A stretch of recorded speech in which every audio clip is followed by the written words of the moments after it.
GT racing has had a presence for many decades now that draws fans from the world over.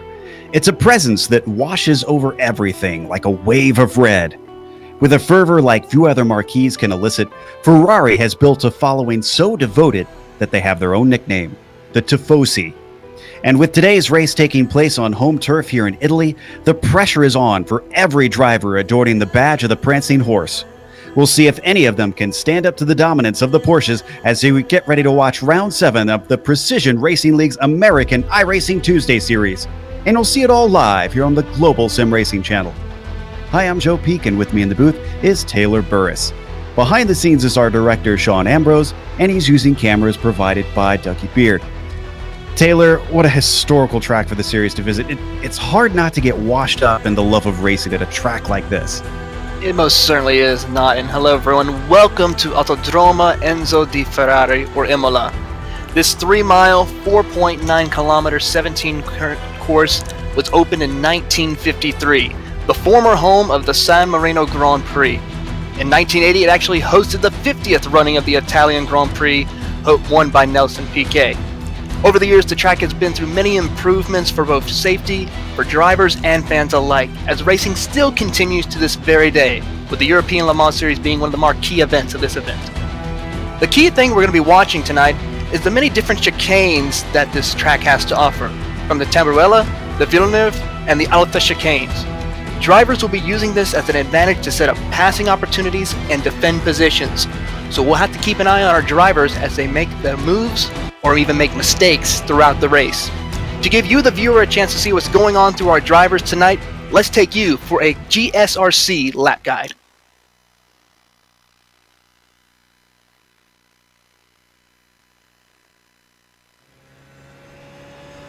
Alright, we've got Amjad Yaman in the GSRC BMW, so let's do a lap around Imola. As we straight line the kinks along the front stretch, you're going to be sizing up your braking point into Tamburello. There's a difficult bend right where you want to slow the car up, so be careful not to clip the outside grass. Then, at the chicane, don't let the car swing too wide at the second apex. Ideally, you want control and the ability to give a little room to make that final kink flat out. From there, we approach Villeneuve, which is tempting to take faster on its more open first apex. But just like most chicanes, setting up the second half will pay off more and keep drivers from having to go at you into the next corner. It's a short stretch before we climb around Tosa. Turning in too early will hurt your exit, and you'll want all the speed you can up this huge hill. Remember, no matter how much power a car has, momentum is your friend when fighting gravity. You've got a nice blind crest just as the track bends, but it doesn't really affect the BMW. Just hold right for Piratella and try not to miss the apex like Amjad does here. It's easy in just about any car to slip wide. Now it's back downhill and into Acqua Minerale. You're going to be braking through the first corner to line up the second apex, and as you come off of it, try not to use too much of the AstroTurf on the outside. A slowdown penalty will be waiting for anyone getting greedy. Back out of the valley, get cozy up to the left alongside the trees and throw out the anchors for the Alta chicane. These curbs can easily upset the car, so try to keep the tires planted for better traction. Also, that fake grass on the right doesn't give good grip, so be wary of gassing it too eagerly. From there, the track is going to weave and drop elevation one final time. Ravazza really invites drivers to overdrive it on entry, and it's not uncommon to see them slide into the gravel on the short stretch. Obviously, the second corner is much more important here because we're dumped back onto the pit straight. Fail to get a good run, and you're going to be driving defensively all the way to Tamburello. Hopefully, that won't be a problem because as we come to the line, we've finished a lap around Imola.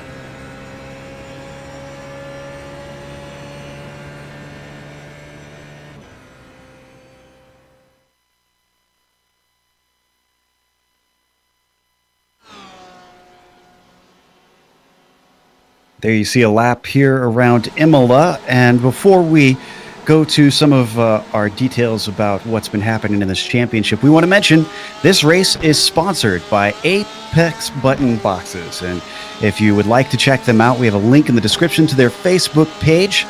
Apex Button Boxes makes excellent button boxes for any of your sim racing needs and for any other games that you could find them useful for. Definitely a number of cars out here, particularly these GTE cars. They've got quite a few features of their own that you could get a lot of use out of them. Big thank you to Apex Button Boxes once again for helping sponsor this series. Now, let's take a look at the championship because we have had a development since last round.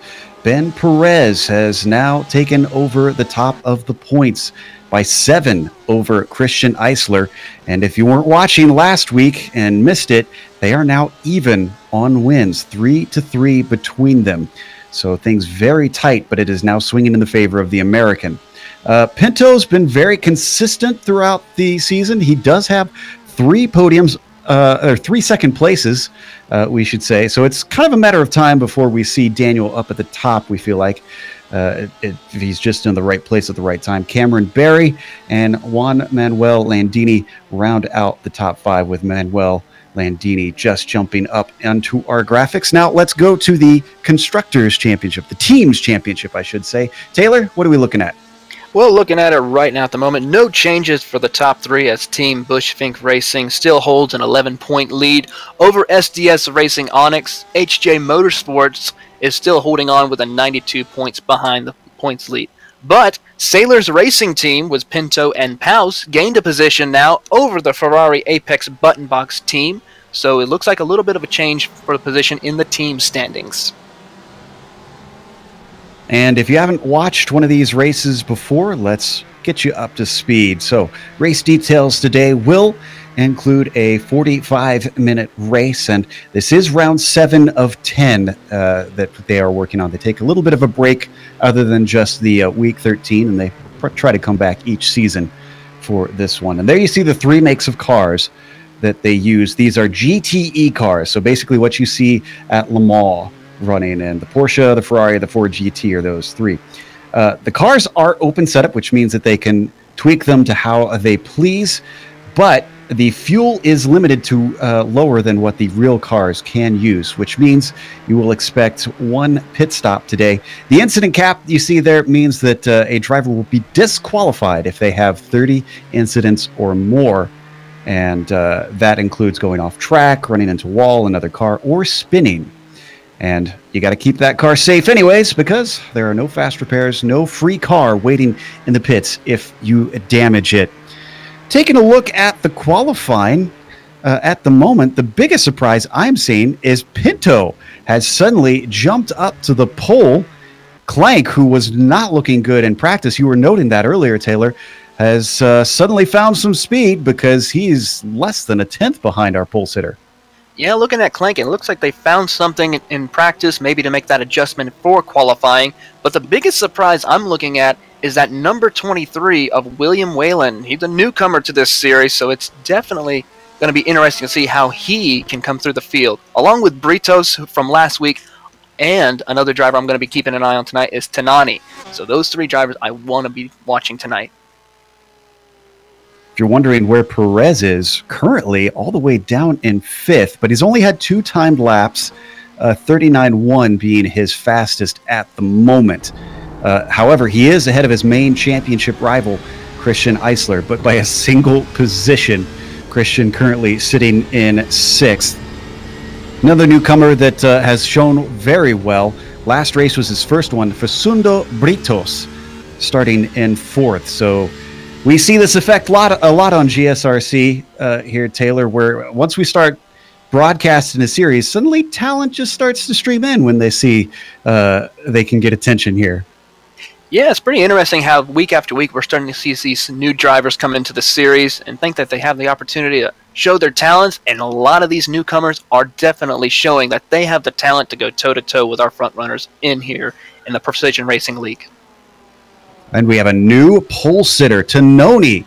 The other one that had his first race at Zandvoort last week is now the fastest driver in this 15-minute session, provisionally at a 38.9.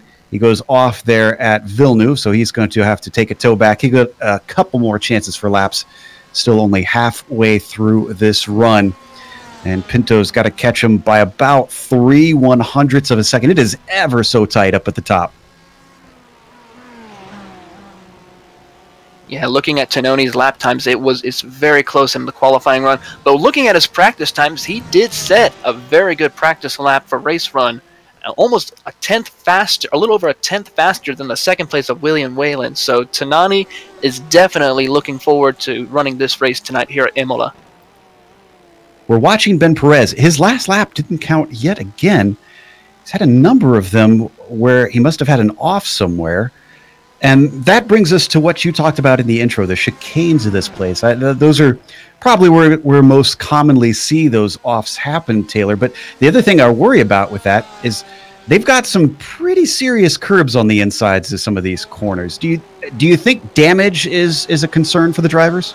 Most definitely. These cars can be damaged very easily, especially on those chicanes where there's a lot of bumps and a lot of curbage on those.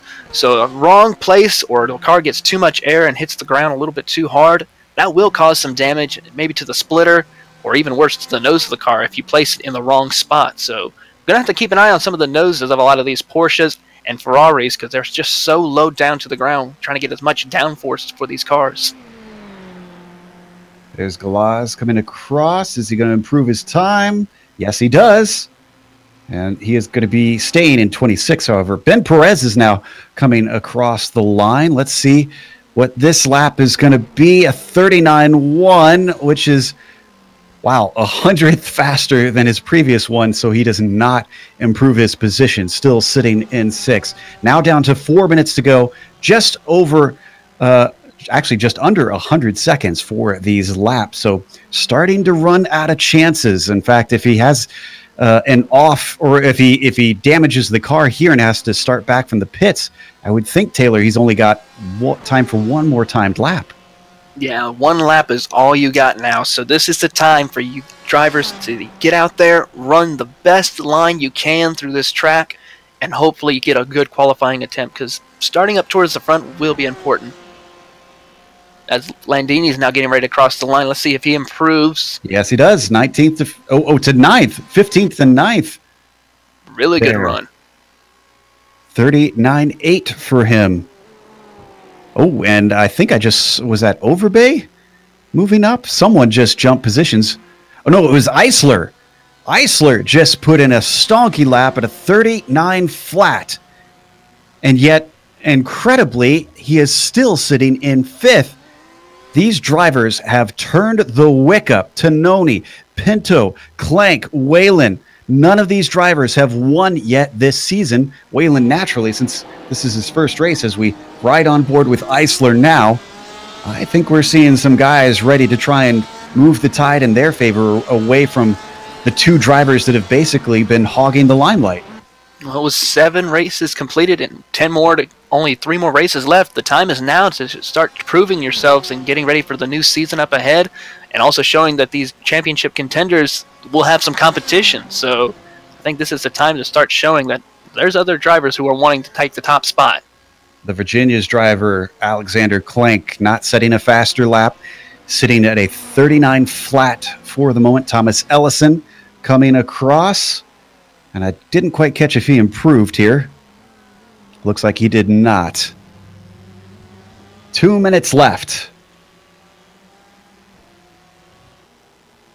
Looking to see if we've got any shockers so far, with drivers being farther down than we expect. Where is Kita? Because Kita's always our climber. He's sitting in 23rd, so looking to do what he normally does. Out of Ravazza, he goes onto the pit straight. So glad that they changed this pit straight back to being without the chicane. Makes it so much better down at Tamburello. Oh yeah, would make it a lot faster, but I think that chicane might have been a little bit interesting to watch these GT cars run through. Of course, that chicane was mostly used for the Formula 1 days, but it would have been interesting to watch the GT cars, see how they would handle that chicane. Victor O'Brien, even farther down than Kita, sitting in 26. Let's see if he can make this 142.2 any faster.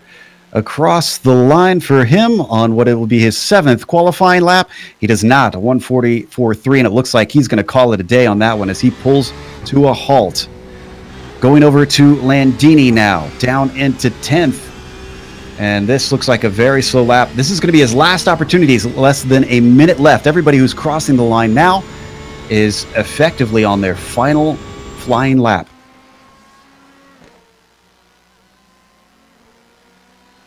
Tononi also slow, maybe winding himself up, letting the tires cool for one more try. Pinto is in the pits right now, so he's decided that he isn't going to try for any better than 2nd. Here's Eisler, former championship leader. As he crosses the line, that one does not count. This will be his last opportunity. Where is... Let's see, Clank is coming up. Let's see what the 3rd place driver can do in the 337 Porsche. Another slow lap from him. So a number of drivers really coming in a little slow. Does it actually help the tires in this car to just back off for a very slow lap, Taylor, and let them cool down? It depends. I mean, really haven't seen any major issues as far as that affecting for when it comes to race time, but maybe there's some different strategy going on for some of these guys to do that for their final lap on the qualifying. So we'll have to wait and see how the times are when we get started in the race. We're on board file, but the driver I want to see is Ben Perez, currently sitting in 6th place. He's at the top in the points, but he is well down the order of qualifying here today.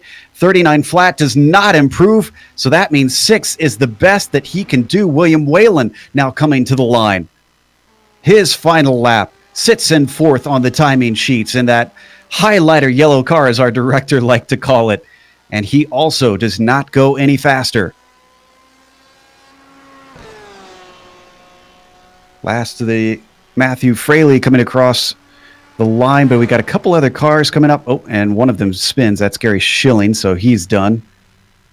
And I believe we've got the car of Cristobal Valenzuela, who's unusually well down the order. And then someone else is out there. Alexander Klank still going, but I think he is finished. Or actually, no, we saw Klank come across before the timer was over, did we not?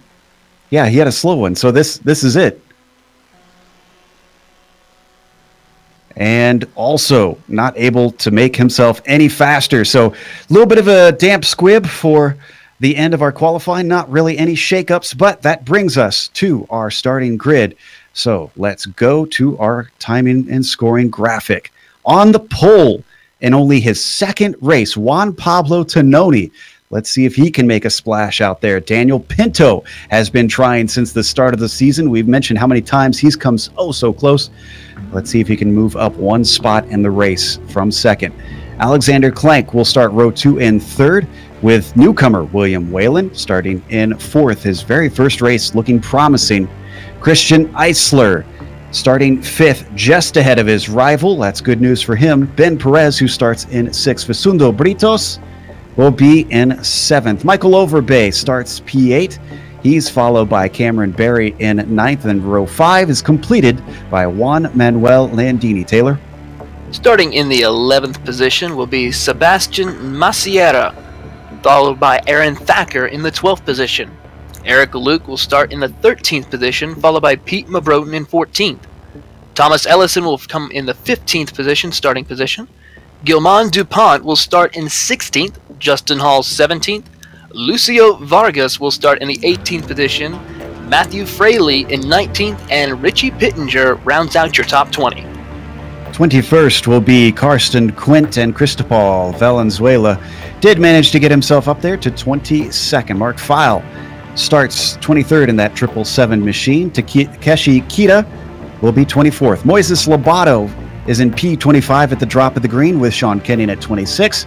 Then it'll be Victor O'Brien in 27th. P28 goes to James LeBlanc, Hugo Galaz in 29th, and Gary Schilling rounds out our 30-car field. A lot of drivers out there today. We haven't talked about traffic a whole lot, although it's been a talking point much this season. Taylor, what's your thoughts? Is it going to be easy dealing with the slower cars, or is it difficult to try and get around them at a track like this? I think due to the fact that there's so few passing opportunities, this will be a little bit difficult for our leaders to get through lap traffic. So hopefully, a lot of these lap cars realize what has happened in past races, will play nice with the leaders and give them as much racing room as needed for these drivers, especially those who are running for the championship. But only time will tell. We have 45 minutes, a sprint race, but still a long way to go from this part of the race. So we'll see what happens. Cars are gridding up now. It is a rolling start in this series. The roof pace car will be leading them roughly half a lap around, just starting out of Alta, heading through Ravazza, then ducking off into the pit lane to let them go racing for 45 minutes here today at round 7 of the American iRacing Tuesday series. Another big thank you as the roof pace car peels off to the folks at Apex Button Boxes for sponsoring this event and bringing it to air. If you want to check them out, we have a link in the YouTube description. Definitely go give them a look-see and consider trying out one of their products. Down they go under the bridge into the double left-hander. One of those potential places to pass that Taylor mentioned earlier in the race. But the exit, oh so critical, with it taking you onto the longest stretch of the track, onto that main straight. Well, let's see what Tononi has for the field as he waits for the green flag. Pace car peels off. Everybody stacking up. Ooh, stacking up a lot. In fact, we have some contact in the back that we could just see on the screen there. We'll get back to that in a second as the green flag waves and Tononi is off and running. Good jump on the field as Daniel Pinto and Alexander Klenk race side by side into Tamburello. Cars braking as they come down to this first chicane. Mostly everybody looking very clean for the moment. We got some back contact. of the field is getting to him. Oh, wow, a lot of contact. A lot of contact. Even championship leader or championship contender Alexander Klenk has gone around and into the gravel trap. And Wow. Eisler. Wow. I was looking at a little bit farther down the field and missed the incident. Yeah, looks like for the second race in a row, Klenk involved in an opening lap incident. We'll get back to that in a moment. But up at the top, for the time being, Tononi stretching away by almost 2 seconds.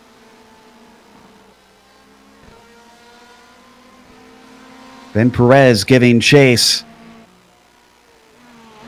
Now, was Eisler caught up in that as well? Eisler has been caught up in that as well. Oh, and he had to take a tow. This is great news for Ben Perez.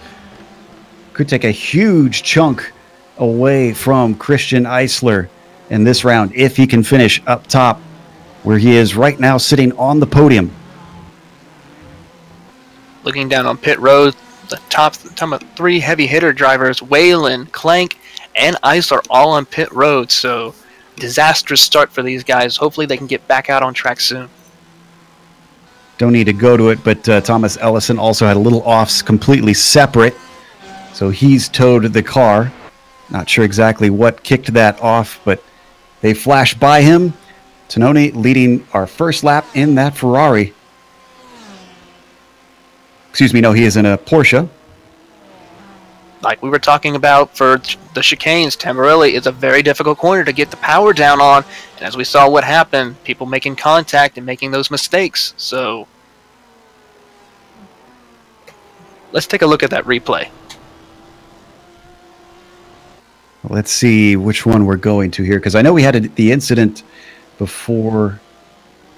Let's go to the one that before the green flag fell. Drivers were pulling out of Ravazza as we get that spooled up.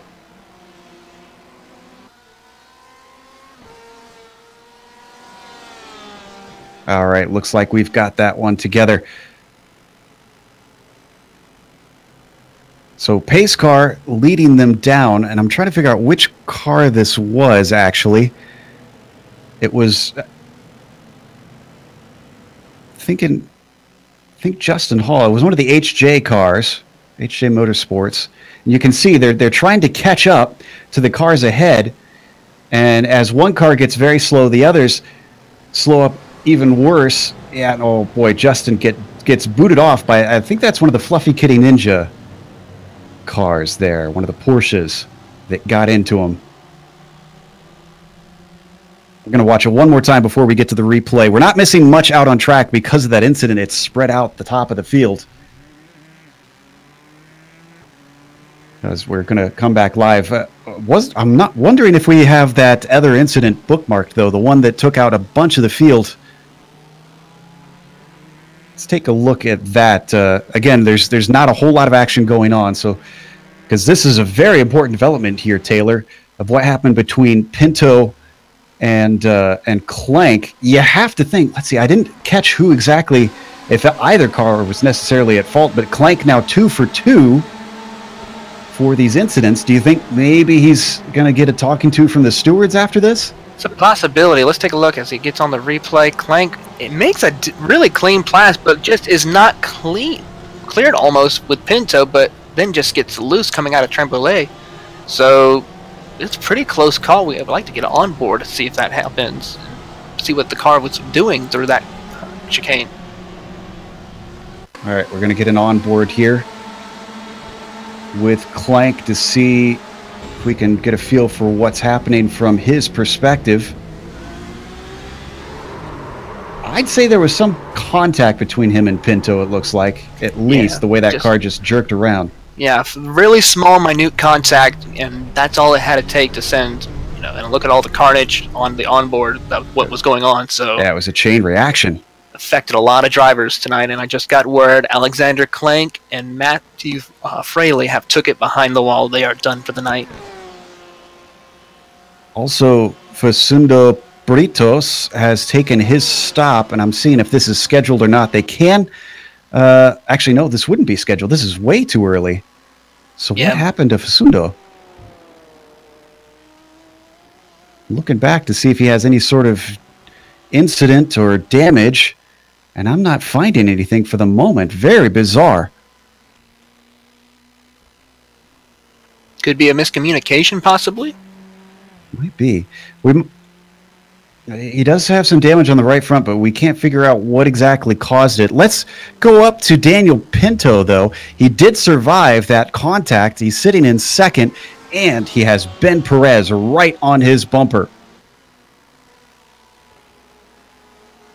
Up into Piratella. Ooh, Pinto looking a lot more clean than Perez did around there. Remember, Pinto started this race where he sits right now in second place. Does not want to be going backwards, even though he's been losing touch with Tononi. Right on board with Ben Perez. Perez a little wide out of Alta, heading down the hill. And that's going to deny him an opportunity to try and pass into Ravazza. Yeah, Ravazza's a very interesting heading downhill towards it. It's going to be very difficult to pinpoint where to put the right braking point. Otherwise, if you do not hit it, you're going to end up in the gravel trap, or the car will not want to turn for you at all. So these drivers are being very careful in trying to make that turn. So it's a very good job for what Perez is trying to do as he's trying to make a move on Pinto. Because of all the changes in positions, let's give you a quick update of that top five. Tononi, as we said, leading. Pinto second, Perez third. Michael Overbay has got himself into fourth, and Sebastian Masiera started this race in 11th. He's sitting in fifth position. What a nice job by him. Yeah, and he's got his eyes set on Michael Overbay as they head into Villeneuve and into Tosa. So Masiera is definitely wanting to make a move and get into the fourth position. He's been having some good runs here recently, and I think he wants to keep that streak alive. If anything, Overbay's got a bit of a train behind him. It's not just Sebastian, but Landini's back there, Cameron Barry, and Aaron Thacker also kind of just holding on to the tail of these guys. As we look out the back of Overbay. Looks like Karsten Quint went for a spin coming out of Tosa, but he's going to be able to get back on track here momentarily. Let's take a look at that incident. And this is one thing I found in a lot of cars is difficult, is finding the power out of that hairpin. Why is it so tough to try and accelerate off that corner? Well, it's such a slow corner, and if you go off a little bit too wide into the grass, into that, to the barrier right there, just one mistake can just send you spinning, so you have to be really careful. I like to try to go a little bit more higher up into the corner, use that banking as a sense to help with momentum and build the car speed up without spinning out. As we come back live, Quint continues in 23rd spot. Let's jump back up to that battle for 5th place. Masiera leading Landini. And they've dropped off of Overbay just slightly. He's got himself some breathing room as they work their way into Tamburello. All of them slicing through nice and smooth.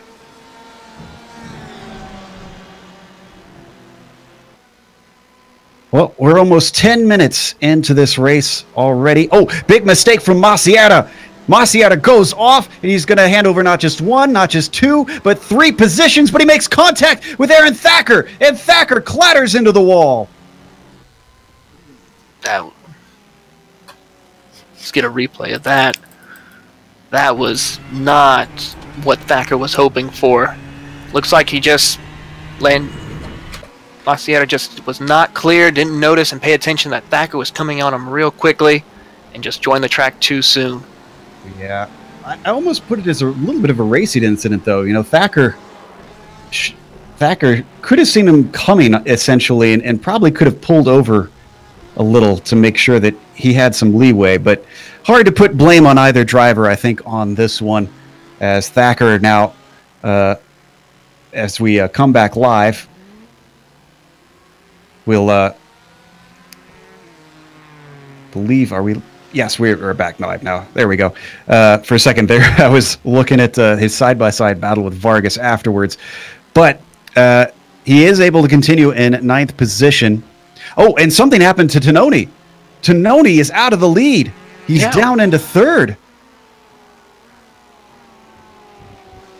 It was a slowdown penalty. This was less than a lap ago. It was in Aqua Minerale, maybe about 60 seconds back.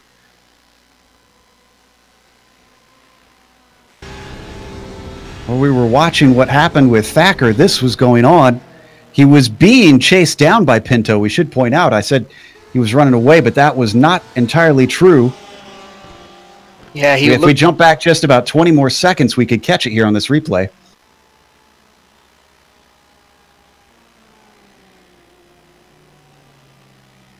Let's see if we can get that pulled up. But this is down into Aqua Minerale. And it was a simple matter of him going, there it is right here, a little bit wide. And if you go out too wide in that little runoff area, Taylor, we can see the results of what happens. Yep, he got the time penalty where he has to slow down and give up that time, and it cost him big time, losing 2 spots and pretty much just 1 straightaway, just about. So, but let's see what he can do. He is gaining back up on Ben Perez, only a little over a second back from Daniel Pinto, our leader. Now, Taylor, put yourself on the box for Daniel Pinto. He's leading the race now. He's done this before in this series, but he's yet to win one. He's got a 2-times champion and the points championship leader breathing down his neck. What do you tell him to get him to the finish of this race in that #1 spot? Well, pretty much the biggest thing is keep calm, focus on the racetrack, not on the car behind you. Keep your eyes forward, and you should be fine. If he will not make a mistake, if he keeps his eye forward and just focus on the track. Race the track, not the drivers behind you. So far, he's doing that successfully, but he has just barely over half a second between himself and Perez. Oh, and behind them, Cameron Barry has had a spin. I believe this is in Tamburello.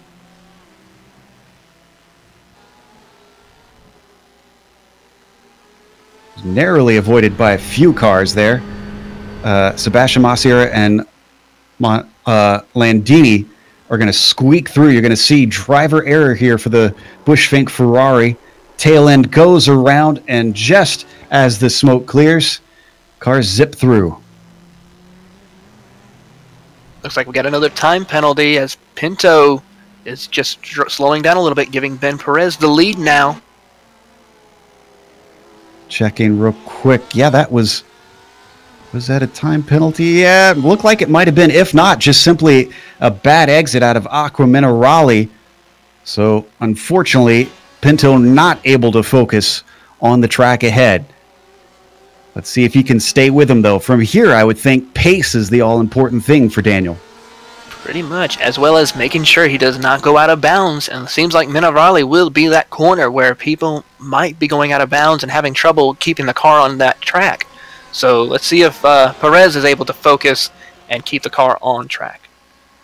Well, before that, Tononi already starting to put some pressure on from behind as they come into the first chicane of Tamburello.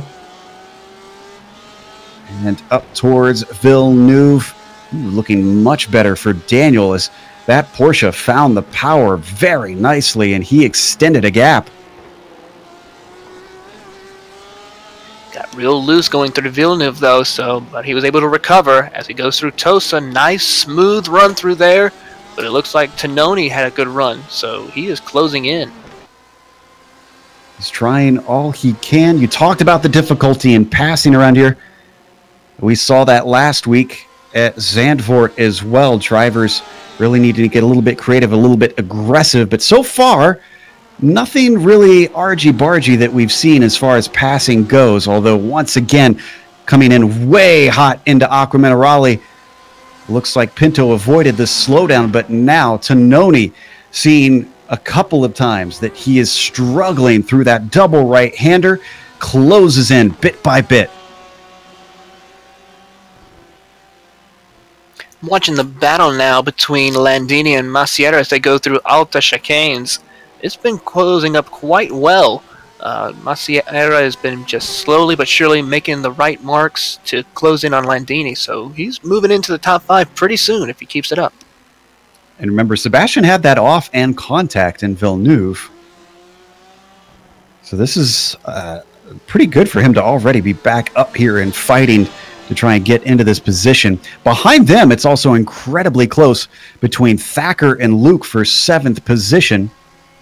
Thacker, the other one being involved in that incident.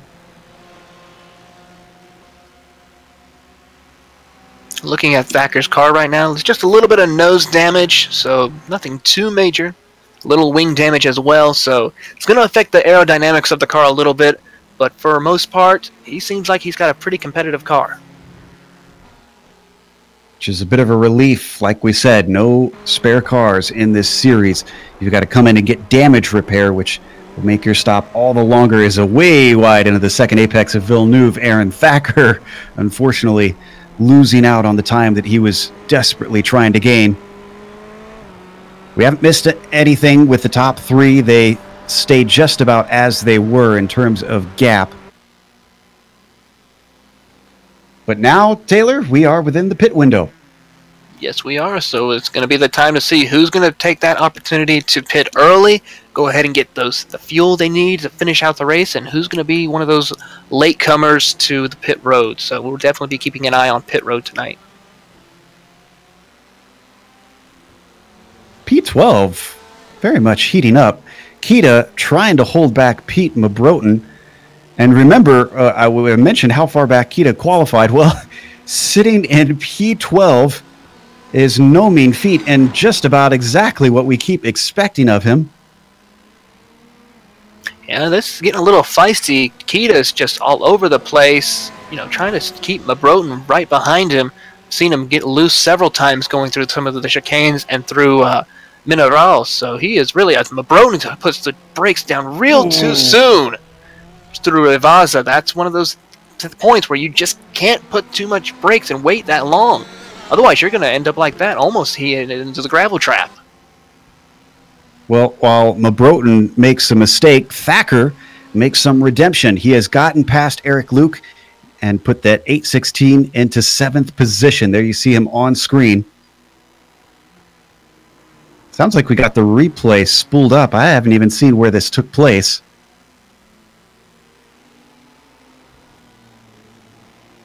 Oh, looks like it was facilitated by a very similar incident to what we saw with Mabroten. Down into Ravazza. Eric Luke locking it up in the Ferrari. And the Ford says, thank you very much.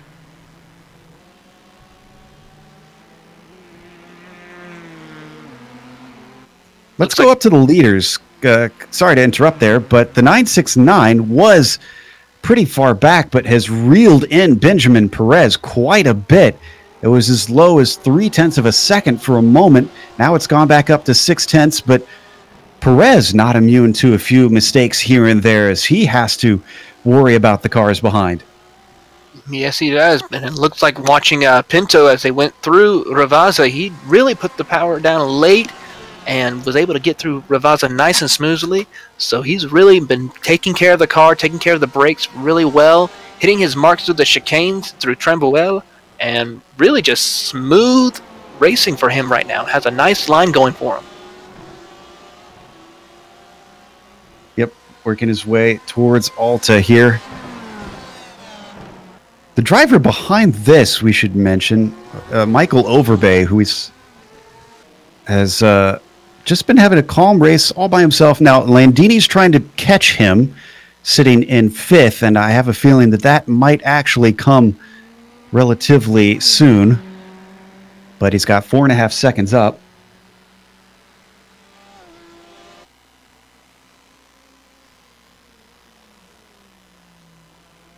And we've got a taker for an early stop, Eric Luke.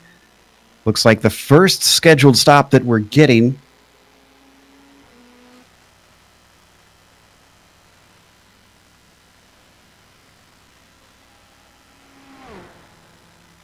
So here we see a few cars sitting with him. And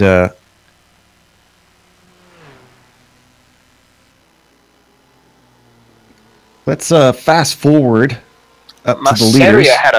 Maciera had an off a little bit ago through Tosa.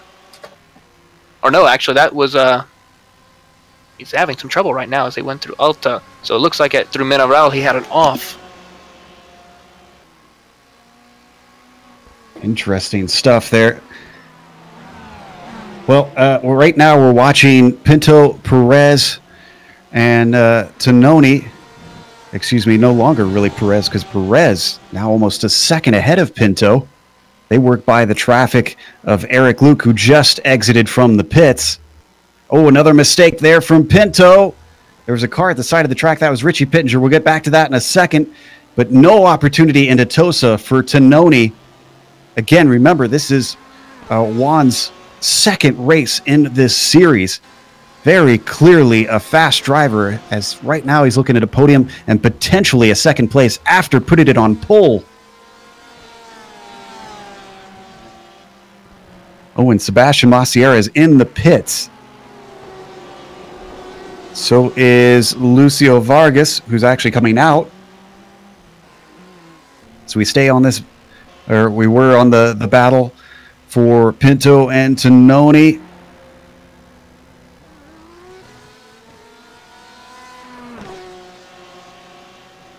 Well, for a while there, Taylor, Pinto was holding on to Perez, but what seems like a few errors is really costing him. Yeah, and just those small errors can be just detrimental for a driver to be able to stay focused on this track. One small mistake, whether it be through Ravaza or any part of the track, can just ruin your lap, lose time to the leaders, and even worse, maybe even lose time when it comes to those pit stops.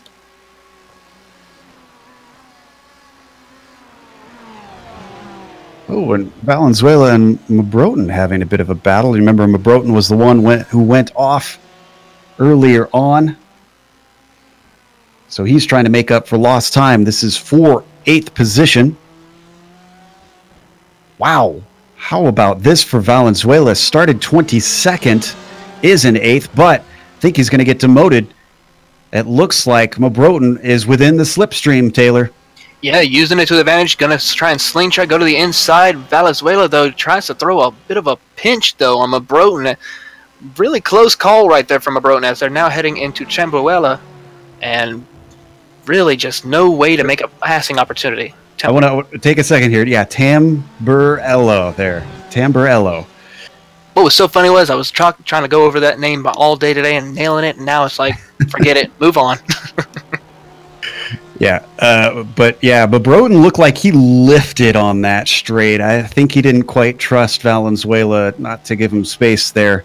Not sure why. It looked like he could have fit there if he wanted. Oh, and sorry, no, I thought that Tononi had passed Pinto, but that is not the case. So we ride on board. Going to get another try here soon. This is Valenzuela's Ferrari. You're looking through the rear wing. That's Mabroten in the orange Porsche. Here we go. Mabroten's got to run. Defensive into Alta for Valenzuela. Oh, it's so tough to be offline in this tight chicane. Both of them managing to navigate it smoothly, but no change for position. Pete's got another bite of the apple as they come down to Ravazza. Valenzuela does not defend. Pete tries to go to the inside, just manages to get the car in. He's given space, and Cristobal, just like that, loses out to the number 15. That was a very textbook pass into Ravazza. Mabroten was able to get the power down just enough to where he can make the corner and make the pass. Very well done job for Pete Mabroten. Michael Overbay has stopped from 4th to take his scheduled pit stop with about 20 minutes left to go. Should be able to see cars get to about 15 minutes left on that clock in your upper left, and then everybody needs to come in by that time. We expect anyways. We'll see. Overbay currently the highest of the cars who have taken their stop right now. Next one down is Vargas. Let's take a quick mention, though, because we've had quite a few. Didn't think attrition was going to be a thing here, but Matthew Fraley, Alexander Klenk, Thomas Ellison, Christian Eisler, William Whalen, Facundo Britos, Richie Pittenger have all DNF. Those are some big names, Taylor. This is going to shake up the points here with not many races left to go. No, this is a very bad night for our frontrunners of Klenk and Eisler. Oh. And did Barry get by Thacker here? Yes, he did, because Thacker had a spin coming out of Alta all by himself. Just hit the curbs wrong. We've got it spooled up. Let's take a look as we saw him ducking in the pits right before we went to replay here. Saw just the tail of him, and there, that was Barry that we saw going around him. Is that too much curb there? Is that what the culprit is? Oh yeah, first, when he hit the first curb, he was already getting ready to go around, could not save it, and then when he just hit the second curb, it was just Thacker's going for a ride pretty much, no control where he can save it. And both Thacker and Barry actually came in for their stops. They go tumbling down the order. Oh, but Thacker's out ahead of Barry. He was behind. We saw that, the reason why, just moments ago with that spin. So what's going on with Barry? He's still stationary. This is a very long stop for Cameron. And this is crushing Taylor. He started in 9th. He's down in 18th at the moment, and time is just ticking away. Yeah, something must be wrong with Barry. Either he's having some issues with his car, or he might try to be getting some damage repair, but for sure what is going on in Cameron Barry's pits right now. Oh, I'm looking at the car right now, and he has no hood, so something must have happened. We'll look into that later, but just not the day that Barry was looking for sure. Same thing could be said for Tononi, I guess, as he gave up the lead early on. We look at the battle between himself and Pinto, which is getting ever closer, but our pole sitter for the second race in a row looks like they might not be the winner, but it's not over yet. Still a lot of racing left here in round 7.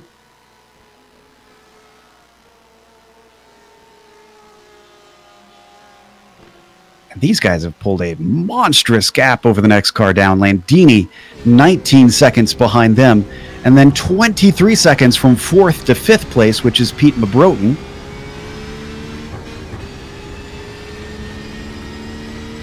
Oh, and Taylor, it looks like you found out what happened to Barry. Yeah, looking at some past laps replays, Barry just lost it going down the front straightaway. I don't know what really happened. It's just he just lost control and went straight into the wall. It was quite unusual. Sorry for not having a replay, but it was just a weird incident. I wish we had a replay for it, but it was just quite interesting of what happened to Cameron Barry. Remember, we saw Gary Schilling veer off into the wall at Zandvoort as well. So, strange things are happening in Denmark. I just got... Yep. It sounds like Barry's having issues with his pedals, so the sim world equivalent of electrical problems, I guess you could say. I guess so. And Landini is in. This is significant, Taylor, because he and Overbay were in a battle together.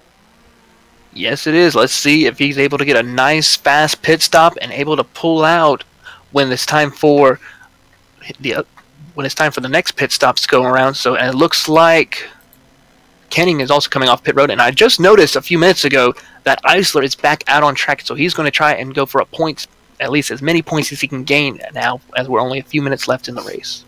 Landini's out, but Overbay's coming down the straight. It's a long, long pit exit here. And now we saw a flash of Overbay, and he's by.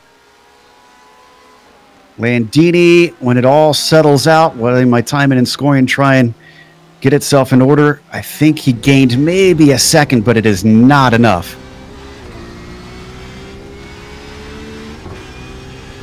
Battle for second is heating up a little bit between Pinto and Tanani as they're heading into Ravaza. Tanani's really putting the pressure on Pinto as they're coming off, so he might try to use a little bit of the draft to make a move maybe to the inside before they go into they're both pitting. Nope, pitting. I wondered. I was looking at the clock as you were talking. I was like, I don't think they're going to be able to get past this lap. In fact, all three of our leaders are in. Ben Perez currently on the pit lane. Seeing if anybody's staying out. Remember, Michael Overbay was our highest pitter, but he was not anywhere near this podium. With how close Tononi and Pinto were coming into the pits, either of them could make a difference. We could see Juan jump Daniel. He's going to try. It's ever so close. Ben Perez naturally does get out first, but side by side, down to the pit exit, Daniel just barely going to eke him out. That was a really close racing off pit road, but now it's the time for Pinto to now pull away and focus on the leader of Ben Perez. I'm not sure if he's thinking about Perez at the moment with how close Tononi has been, and honestly how far away Ben Perez has held these two for much of the race, Taylor. He has. He's been doing exactly what he needs to be done. Focus on the track, focus on making sure to hit his marks, hit the apex of each corner, and just pull away. And Ben Perez has been doing that pretty much the past few weeks now. 3 second places for Daniel in his rookie season. We ride on board the car behind him. This is Juan Tononi. And this would be the 4th second place if he finishes where he is. It certainly doesn't look like he has the pace for Ben. He's going to have to hope for a mistake at this point to try and chase him down.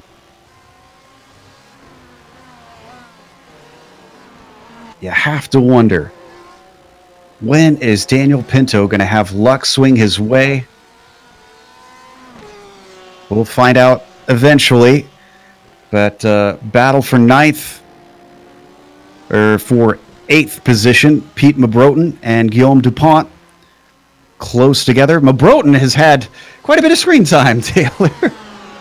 He has. He's been battling with drivers all over the place, and right now as they go down towards Mineral, let's see if they're able to keep their cars on the track. No penalties would be given out for going outside track limits. Nice run for Dupont down out of Mineral, down to Alta Chicanes. Let's see if he can set up an opportunity. I don't think he's close enough to set it the pass, but one mistake from Mabroten could give Dupont that opportunity to set it up for Ravaza. Both of them get through nice and smooth. Yeah, in fact, he keeps himself well safe from that Mountain Dew machine. And they don't have to worry about the cars behind now that pit stops are over of Valenzuela. Next car down, nearly 10 seconds back.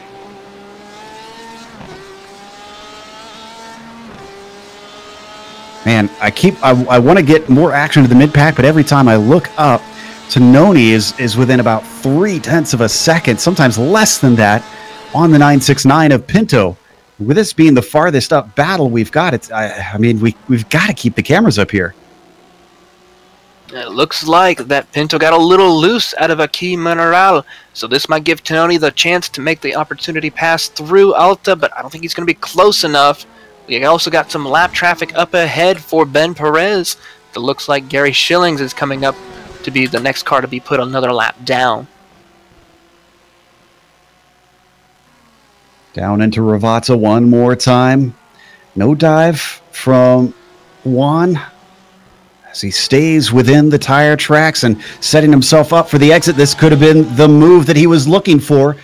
He is actually going to be well within the slipstream here, down the main straight towards Tamburello. This is the best place to pass that you could ask for on the track. And now you can see the car starting to reel him in. Almost a defensive move, but back to the racing line goes Pinto. Down to the inside, he outbrakes himself. Tononi collects it together somehow and stays on him. I'm not sure how that car is still together, as that was Gary Schilling that we saw off the side of the track that they just went by. Excellent car control for Tononi as they now go through Villeneuve into Tosa. I'm still surprised they're able to still keep up with Daniel Pinto after that slide. Just amazing stuff. And he was given space at the apex. Pinto didn't squeeze him off. That's not what caused the error on Juan's point. No, he just overbraked it, overcooked it a little bit, and somehow still was able to save it. I'm impressed for Tononi. I am too. Down into Aqua Minerale again. Let's see if it's a little smoother on the power for Pinto, and I think it is, but that's looked like his Achilles heel this whole race, is that double right-hander of Aqua Minerale. Yeah, it seems like a lot of drivers have just been going off course through Aqua Minerale, and it's just been the Achilles heel for a lot of drivers, but especially for Pinto, as he had that slowdown penalty earlier, but is able to still recover quite well as they head down into Rivazza. Oh, and Aaron Thacker's taken another spot. He's just gotten past Lucio Vargas coming out of Tosa in a nice battle that those two had. I think we've got a replay of it here. Wonder if this was kicked off by Villeneuve, because you were talking to me before the race about a bad exit can kind of set you up for their pass there. We saw just the tail end of it.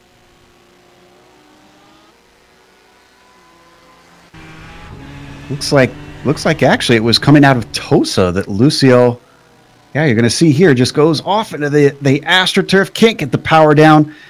Thacker going to squeeze through and tell you what, from 12th to 6th position, the 816 has done a fine job out there despite some setbacks. Yeah, he's just been running his own race. Even with those small mistakes, is still able to make the recovery needed to get into the top 6, so very good job for Aaron Thacker.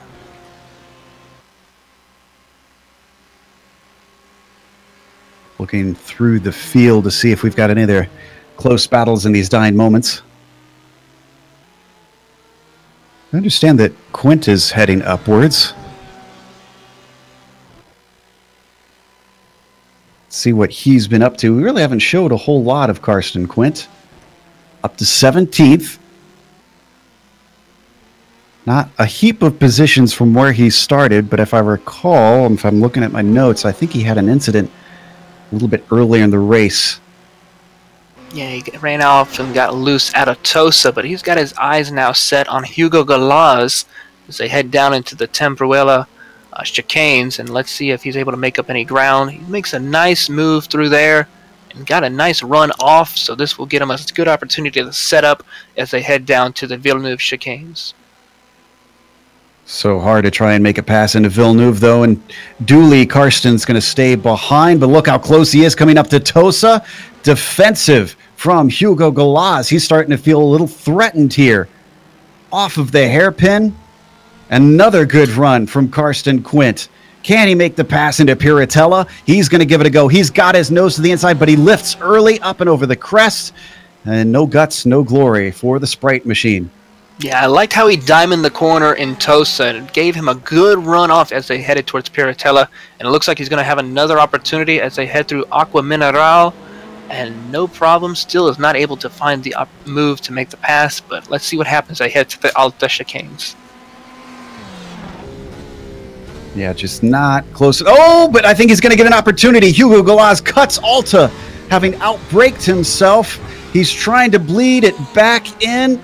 Too little, too late, though, I think, because Karsten is now fully passed, and he dives down to the left to cover him off.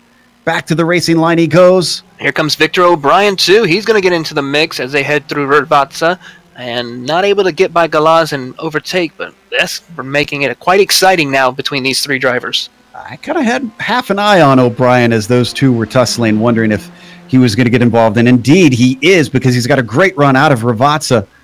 Hugo Galaz could lose 2 spots within 1 lap. A look to the inside from Victor O'Brien. Down into Tamburello they go. Outbreaks him cleanly, makes us the apex.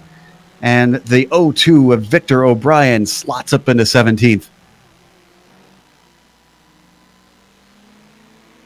If you're wondering what's going on with the leaders, well, particularly Ben Perez, 2.2 seconds now ahead of Pinto. He's got the measure of him yet again.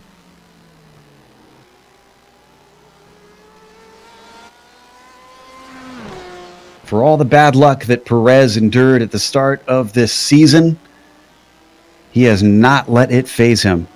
He sounded a little downtrodden earlier on when we interviewed him post-race one time, telling us he's not so sure that he could keep up with Eisler. Well, not only has he kept up with Eisler, he's overtaken him, and now he's going to extend it with maximum points. Well, not necessarily maximum points. He could still get bonus points that we are not sure of here.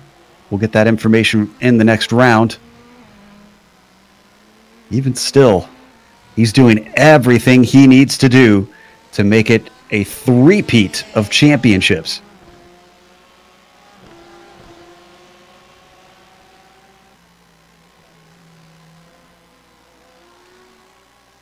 Ducking back a little bit because Tononi getting ever closer. The Sailors Porsche has been dealing with the pressure admirably, despite making early errors, despite not being able to pull away from Juan Tononi. Oh, in 11th, getting very hot.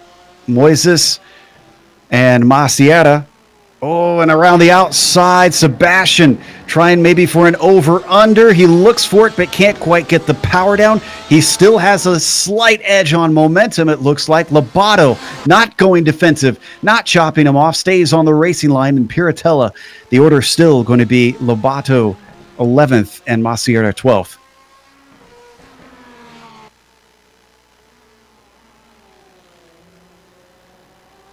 Equal cars between these two, Porsche versus Porsche. Speaking of which, where is our highest Ferrari today? Believe that would be Overbay in 4th. It's not a bad run for the prancing horse today here in Italy, with Overbay carrying the banner for him in the 4th position. So very good run for Ferrari here today. Well, meanwhile, attention keeps going to these Porsches down the main straight. Maciera still trying to get it away from Moises Lobato. Ooh, and he's got a great slipstream.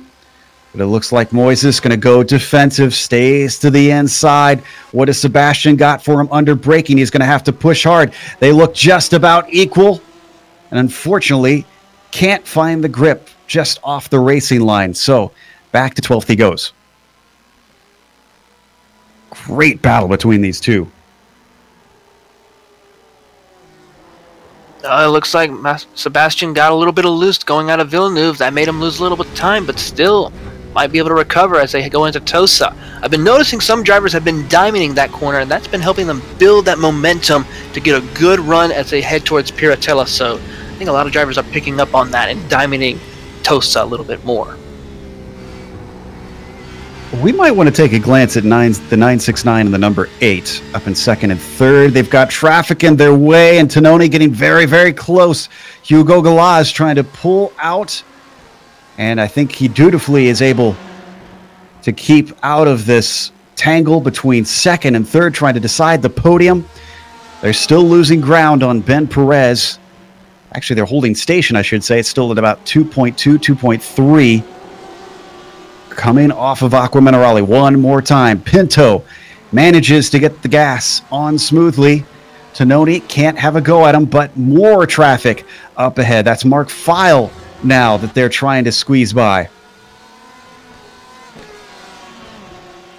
Tononi having trouble out of Alta. That's going to cost him slightly. However, he's not going to get many more opportunities, Taylor. White flag is coming out for Ben Perez. This is the time now for Tononi to make that move if he wants to get by Pinto to get 2nd place. So he might try to use this lap car up ahead to use as a pick, but I don't think that will happen. Yeah, Files pulling Files over. moves over. Nice job by Mark, knowing it's only one more lap to go. He's got nothing to lose by lifting and letting them through. No chance. Oh, way too aggressive on the curbs for Tononi, and I think that might be his hope shot. Hit that curb, and that just messed up the car, upset it, so it looks like he's going to have to see if Pinto makes a mistake for him to catch back up. He was so close in his first race to getting second race to getting a second place. He'll still get a podium, it looks like, as Michael Overbay is nowhere near these two. But that spreads apart the battle for the top three that last remained now that Perez has extended it up to 2.6 seconds. In fact, let's jump up to our leader, give him a little bit of love, some screen time. He's been close to the others, so we've got to see flashes of him, but rarely has the focus been on this man. Ben Perez, the two-time champion, up through Alta, and now 2 more corners to go. Heading down the hill, under the bridge, into Ravazza, braking nice and smoothly like he's done for 27 laps before. Off the corner, making it 4-3 now on wins. Ben Perez takes the victory here at Imola. Pinto with his 4th second place of the season, and Tononi in only his 2nd race finds the podium, but having started on pole, it might be a little bit of a bitter pill. Overbay started this race in 8th, and he's going to finish in 4th, fending off Juan Manuel Landini, who still went from 10th to 5th himself. Thacker recovered from a contact and a moment with the wall up into Tosa to still manage to get a 6. I'm still not sure how he managed that because he was off for a long time.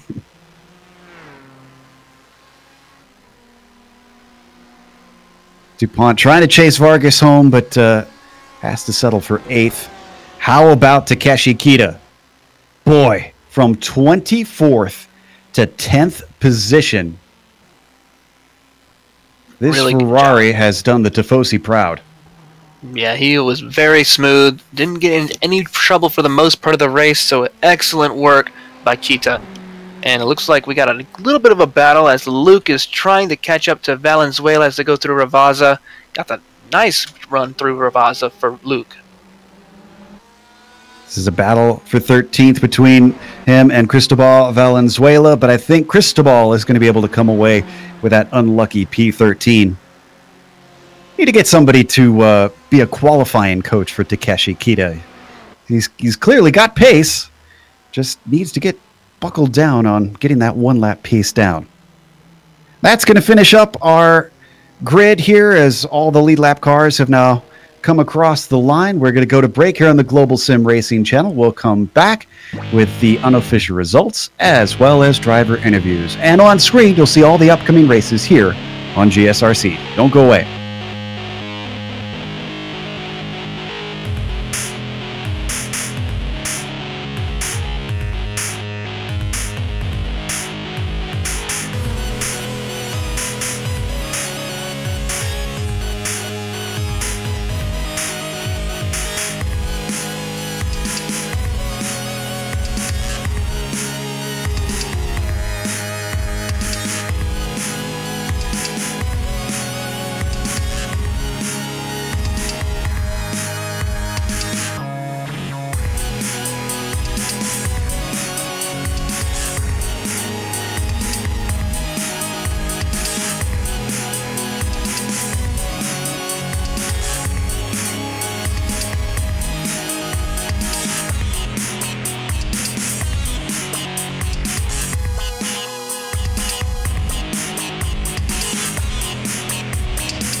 Welcome back to Imola. We just watched round 7 of the American iRacing Tuesday series. Once again, brought to you by Apex Button Boxes. If you would like to get a button box of your own, custom-made button boxes even, you can find them at the link in the description down below to their Facebook page.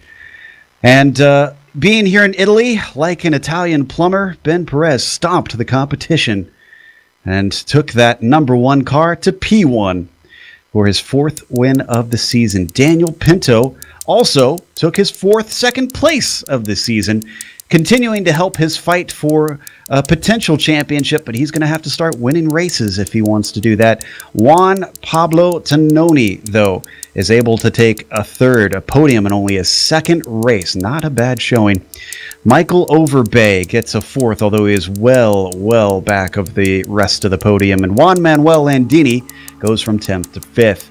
Aaron Thacker did one better. He goes from 12th to 6th in his Ford GT, and Lucio Vargas is going to go from 18th to 7th. A bunch of our top 10 really making a huge jump because of the incident we saw on lap 1. Guillaume Dupont goes to 8th position, and Pete Mabroten, despite being in a lot of action, does get a 9th today. And then Takeshi Kita, I think this is the first time we've seen him get a top 10 in this series. Taylor? Yes, it is, but finishing in the 11th position is Sebastian Maciera, followed by Moises Labato in 12th. Cristobal Valenzuela comes home in the 13th position, followed by Eric Luke. Justin Hall in the 14th position, followed by Karsten Quint. Victor O'Brien comes home in the 17th position. Mark Feil in 18th, Hugo Galaz 19th, James LeBond rounds out your top 20. And 21st, it is going to be Gary Schilling, who we unfortunately saw have a few bad moments being lapped. Another 1 car a lap down is Sean Kenning behind him in 22nd. Then we get to cars that had serious trouble. Cameron Barry, 12 laps down in 23rd. Christian Eisler got the car back on track, but finished 14 laps down in 24th. Richie Pittenger DNF'd in 25th. Facundo Britos, 26th. William Whalen, he's got speed, but a bad start to his attempt in this series means he finishes 27th. Alexander Klank, still waiting for that win, and doesn't even get a podium this time. He finishes 28th. Thomas Ellison, 29th, and Matthew Fraley finishes 30th. We're going to go to our winner, Ben Perez, as he is waiting in the wings. Going to pull him into the booth here.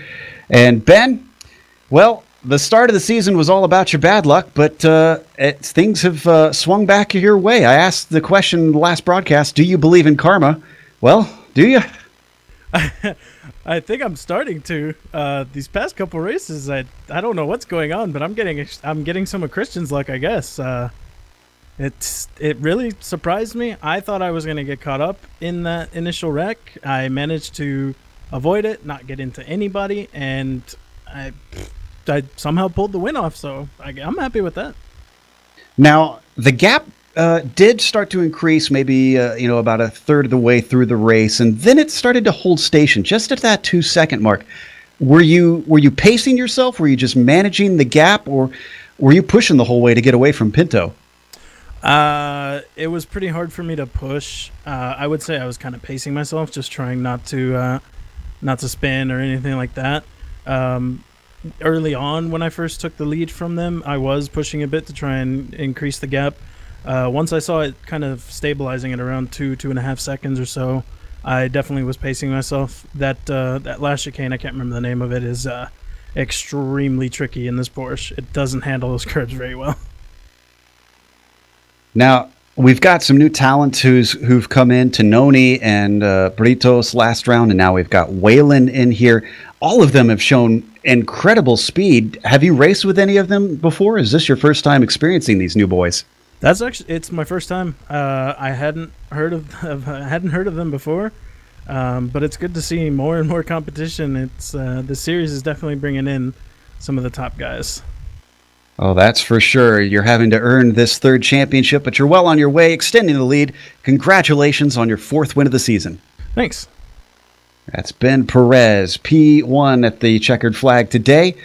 Up next, we're going to bring in Daniel Pinto, and Taylor has caught up to him to see what his run to second place was like. Yes, we have. We caught up with Daniel Pinto, and Daniel, again, another second place finish. Tell me, it was quite an interesting start for you guys. How did you manage to get through the incidents that happened on lap 1? Well, I was caught off guard by bike link spin because I was under the impression that I had left him enough space. I was out of guard with Juan Pablo start, so went in side by side, and I thought I had given enough space. I just watched the replay. It appears to be net code. At least I didn't even have 0x there, so I think it was net code. I don't know how you guys saw it, but on my end I didn't touch him. But well, after that I finally found my race pace, so well, I'm happy with second because I was struggling on practice. Yeah, very good effort, a good run. And I noticed pretty much the entire night you've been battling with Tanani. Tell us, how was it like battling with the new rookie coming in? Well, he had a great pace. I even thought that he would be faster, much faster than me, but looking at lap times, I think we were very much equal. I didn't want to push very much because I was not feeling confident, not in myself, not in my car, not in nothing, basically. So I didn't want to push very much, and I think he was having the same issues as me. So it was a good race, good battle, and well, it went good. Yeah. All right. Well, 3 races left. Do you think you might be able to squeeze in a win before the season's out? Well, I really hope so. Road America is one of my favorite tracks, so well, I'll probably try to find the time this week to do some races there because I haven't been racing or running very much in any car at this moment, but I'll try to squeeze in some races this week so I can try to get that win. It's too many second places and no wins. Yeah, it is, and we're looking forward to seeing that win happen for you, Daniel, and good luck next week at Road America, and congratulations again on finishing in the top 2. Thank you guys, hope we speak again next week. All right, sounds good. And Joe, I think you caught up with another driver. Indeed, Michael Overbay with a 4th place, having started in 8th. I have to imagine that he's happy with that. And Michael, first thing I got to ask you is, have you considered taking up cross-stitching? Because, boy, you thread the needle on that first lap. I got lucky. Yeah, that no doubt about that. I don't know what happened to those guys up front, but they were like all over the place and just kind of snuck through them. Well, and then after that, you had a little bit of pressure early on in the race, but from there, you just pretty much held 4th. Is this your best finish so far in this series? I think it is. I would have had a 4th a couple weeks ago, and then last lap I think I got in a little bit of a tingle, but yeah, this is my best finish. Beginning of this race though, yeah, the first 3 laps my throttle was sticking, and I was just doing everything I could to hold them off, and then finally I kicked it and it worked, and I just kind of sat in that place. Well, when in doubt, I guess bang on it on something enough, and it should work. So, in that case, with this being your best one, where do you go from here? Do you think a podium is possible, or because of just that lucky miss, do you consider this more of a one-off for you? It all depends on my drugs. I'm on chemo, so like this week I'm off, so my reaction times are a little better this week. But next week I'll be on it, so. No, I'll probably be back towards 10th or so during next week's race. But yeah, so I'll be up and down this. And this is one of my best tracks though, so we'll see how we go from there. I'll do like next week's track, but I don't think I'll be that fast. Well, best wishes with dealing with that. That is no easy task. Is it okay if we ask what you're battling? Yeah, I'm battling leukemia. Matter of fact, we're going to be sponsoring the last race of the year this year for leukemia awareness. So. Our hearts go out to you and everybody having to deal with that horrible disease. And again, incredible run. Nice job up to 4th. And, well, we hope we get to talk to you some more. That's right. Thank you. That's Michael Overbay, 4th place today and the last of our interviews. Before we close up, and of course, As we close up, we want to give a big thank you to the sponsor of this race, to Apex Button Boxes. If you would like a custom button box of your own, go and check out their Facebook page, which we have linked down in the YouTube description. Now, a big thank you as well to the Precision Racing League for bringing the American iRacing Tuesday series back for another season. This is our second season of coverage, and I have to say, we've enjoyed both of them. This one particularly has just been a stunner with lots of swings and roundabouts. Thanks to the companies that provide the software and hardware for our broadcasts, listed here on your screen. And additional thanks go out to Eric Ekholm and June Lalonde, who provide our wonderful music. See the screen for how to get a hold of more of their great work. Thanks to the team today, Taylor, Sean, and Dougie. If you'd like to find out more about GSRC, including upcoming races, you can find it at globalsimracingchannel.com. You can also check us out on social media. We're on Twitter at GSR Channel, Facebook at Global SimRacing Channel, and Instagram at GSRC_Graham. Next track, it was mentioned a little bit earlier in our interviews, Road America. Lots of passing opportunities there. Very different to this place. That'll be Tuesday, August 7th at 9 p.m. Eastern. We also have upcoming races for other series listed on the screen, so check those out and mark them down on your calendar. However, until next time, race clean, race hard, and we'll see you on the track.